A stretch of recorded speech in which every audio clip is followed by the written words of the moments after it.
Assalamualaikum warahmatullahi wabarakatuh. Bab 2, beriman kepada hari akhir. 1. Pengertian hari akhir dan macam-macam kiamat. Iman kepada hari akhir merupakan rukun iman yang kelima. Iman kepada hari akhir artinya meyakini bahwa seluruh alam termasuk dunia dan isinya akan mengalami kehancuran. Hari akhir ditandai dengan ditiupnya terompet oleh malaikat Israfil. Sebagai umat Islam, kita harus percaya dan yakin bahwa hari akhir itu pasti akan datang. Kelak, manusia akan dibangkitkan kembali dari kubur untuk menerima pengadilan Allah Subhanahu wa Ta'ala. Perhatikan firman Allah di bawah ini. A'udzu billahi minasyaitonir rajim. Bismillahirrahmanirrahim. Wa anna sa'ata atiyatul la raiba fiha wa annallaha yab'atsu man fil qubur. Artinya, dan sungguh hari kiamat itu pasti datang, tidak ada keraguan padanya. Dan sungguh Allah akan membangkitkan siapapun yang di dalam kubur. Quran Surat Al-Hajj ayat 7. Kiamat dibagi menjadi dua, yaitu 1. Kiamat sugro atau kiamat kecil, yaitu terjadinya kematian yang menimpa sebagian umat manusia. Misalnya, kematian seseorang, kecelakaan, banjir, tanah longsor, tsunami, dan sebagainya. 2. Kiamat kubro atau kiamat besar, yaitu terjadinya kematian dan kehancuran yang menimpa seluruh alam semesta. Ketika kiamat kubro terjadi, dunia akan porak-poranda, rusak dan hancur. Kemudian kehidupan manusia akan berganti dengan alam yang baru, yakni alam akhirat. Kiamat kubro ini dialami oleh seluruh makhluk yang hidup di jagat raya tanpa terkecuali. Kejadian ini terjadi secara menyeluruh sehingga dapat dibayangkan bahwa suasana saat itu sangat mencengkam dan luar biasa dahsyatnya. Kiamat sugro sudah ada yang terjadi dan ada yang belum terjadi. Sedangkan untuk kiamat kubro itu belum terjadi dan suatu saat akan terjadi pada waktu yang telah ditetapkan oleh Allah Subhanahu wa Ta'ala. Kejadian kiamat kubro. Kejadian mengenai kiamat kubro digambarkan oleh Allah Subhanahu wa Ta'ala dalam Quran Surat Al-Qari'ah ayat 1-5. Perhatikan ayat di bawah ini. A'udzu billahi minasyaitonir rajim.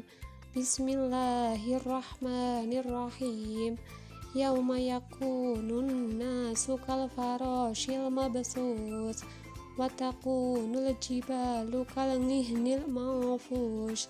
Artinya, pada hari itu manusia seperti laron yang berterbangan dan gunung-gunung seperti bulu yang dihambur-hamburkan. Ayat di atas menjelaskan kepada kita tentang betapa dahsyatnya kejadian hari kiamat itu. Gambaran lain tentang hari kiamat juga terdapat dalam Quran Surat Al-Zalzalah ayat 1-2. A'udzu billahi minasyaitonir rajim. Bismillahirrahmanirrahim. Idza zulzilatil ardu zilzalaha wa akhrajatil ardu asqalaha. Artinya, apabila bumi digoncangkan dengan goncangan yang dahsyat dan bumi telah mengeluarkan beban-beban berat yang dikandungnya. Kiamat kubro memang belum terjadi dan tak seorang pun mengetahui peristiwa yang sebenarnya. Namun, kita dapat mengetahuinya dari firman Allah Subhanahu wa Ta'ala dan hadis Nabi Muhammad SAW. Adapun kejadian kiamat kubro digambarkan oleh Allah Subhanahu wa taala sebagai berikut. A. Malaikat meniup sangkakala untuk pertama kali. Setelah itu semua makhluk akan mati kecuali yang dikehendaki Allah Subhanahu wa taala. B.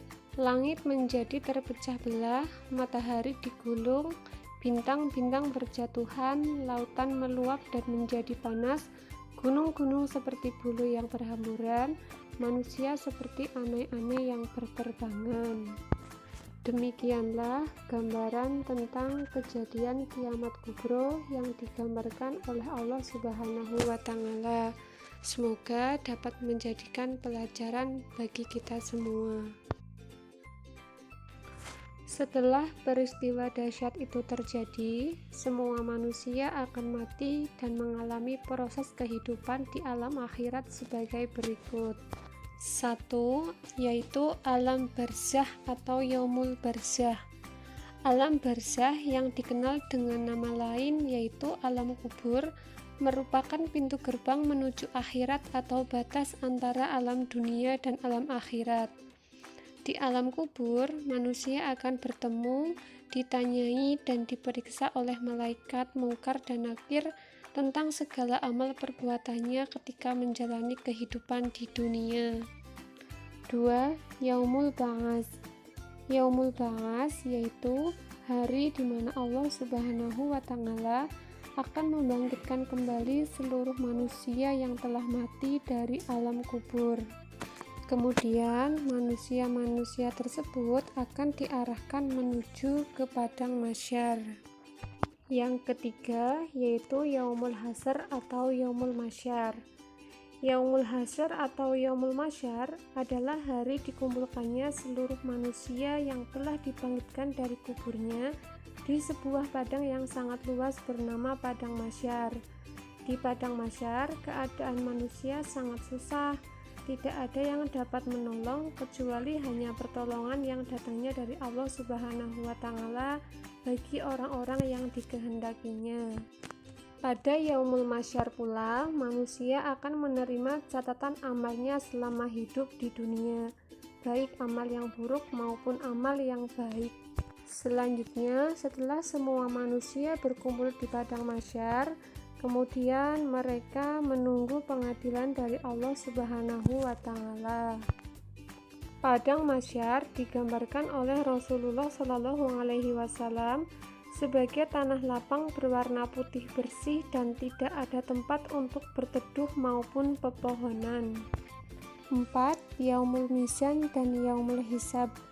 Yaumul Mizan adalah hari ditimbangnya seluruh amal baik dan buruk manusia untuk menerima keadilan dan balasan masing-masing.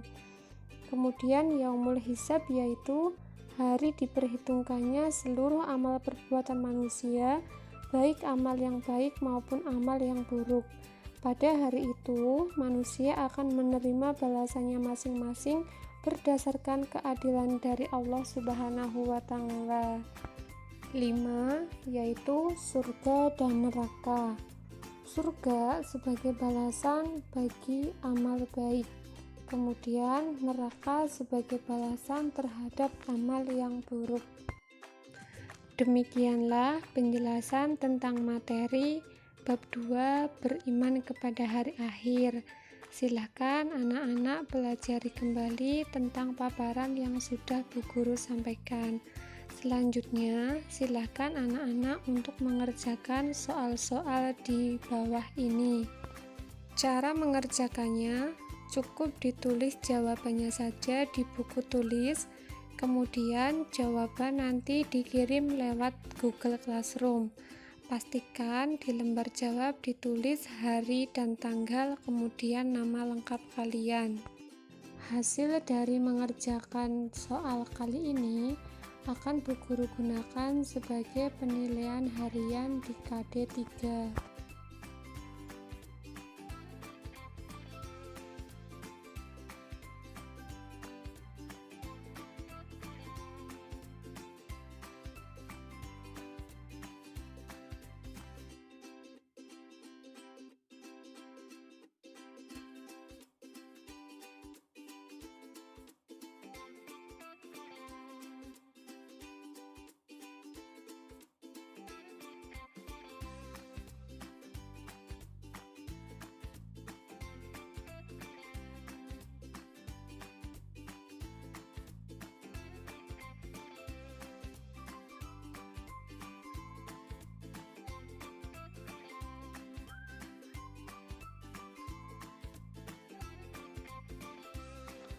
Demikianlah materi pembelajaran kita pada hari ini.